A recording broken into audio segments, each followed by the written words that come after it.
coaching this generation's real estate superstars. Harris Real Estate University.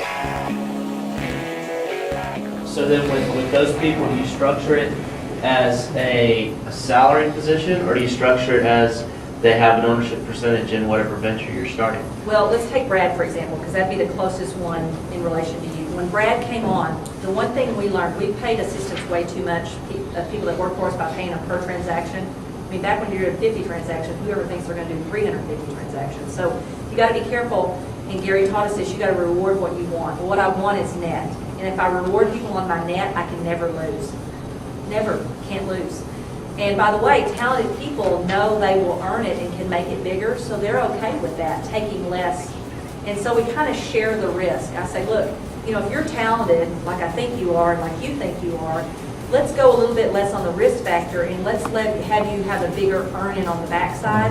So I'm either going to let them earn in on that opportunity if they're doing the manpower and the work, if they're in the position to do the manpower and the work, then I'm going to let them earn in either to that position or the next one we do, depending. And most of the time we do it on the first one. Almost all of our key people have an earn-in opportunity to earn either part of the profits or part of the true stock of something by showing us and getting it to a certain level of profitability. Well, how can I lose? So let's take Brad, for example. We had the McKissack group already at a couple of hundred transactions when we brought him on, right? So what Gary said to us was, look, you don't want to reward him, you know, for anything other than what he can get it to. And so ours was kind of confusing because we got so many of our expenses, we were incorporated already, so we have so much of our expenses in there. We took a small salary and all that stuff. So it was a little harder to do this, but what we said is, look, we're going to keep all of our expenses in there. That's not going to come out.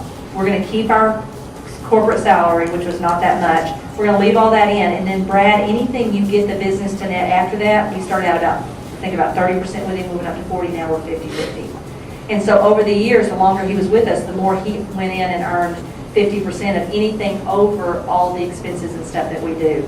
And so we couldn't lose on that deal, because now what we got is our life back to go create these other streams of income while he kept that stream of income going.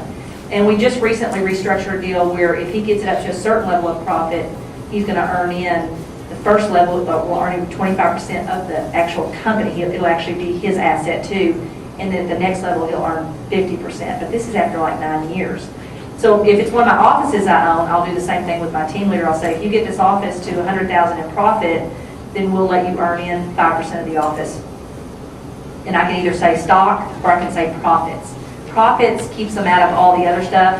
Stocks, you know, they're in. So does that make sense? Yeah.